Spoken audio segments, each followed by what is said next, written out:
So as I mentioned earlier, right, when you have multiple folks, working on the same build, we want to know every time to make sure that the health of the build is it's in good health, right? That it's not broken, and so we want to be notified of this, and we want to be aware and escalate anything that might be wrong with the build.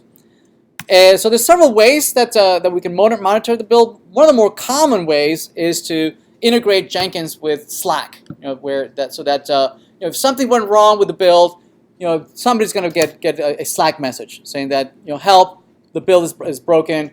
You have to take a look at this now, right? But there's many ways of integration. For instance, you can configure it so that it sends a text message or sends an email. It pops up some message on your browser. There's all those sorts of ways that Jenkins can call for help, right? Call somebody on the phone and it says something is wrong and this needs immediate attention. So there's a whole bunch of plugins. If you go into manage plugins right in Jenkins, which you won't have access to, but as an administrator, you would be able to. You might want to play with these things on your local environment. If you deploy this Jenkins on your local machine, you'll be able to do this. We have disabled this. Only the TAs and myself will be able to do this. But nevertheless, it's a very common practice, right, to integrate Jenkins with Slack or some text messaging mechanism.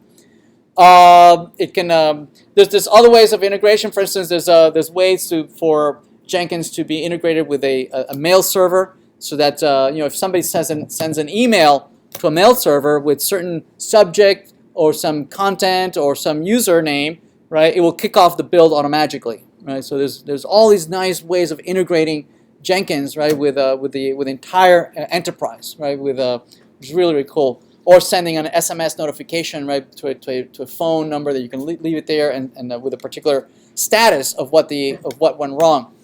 One other way is to integrate it with a Chrome browser, right? There's all sorts of plugins that you can add to your Chrome browser, so that you can give it credentials to Chrome so that it can connect to your Jenkins and monitor a particular branch, right? So that if something goes wrong, your browser will pop up a message saying something's wrong with the. Again, we want to have visibility on these build scripts.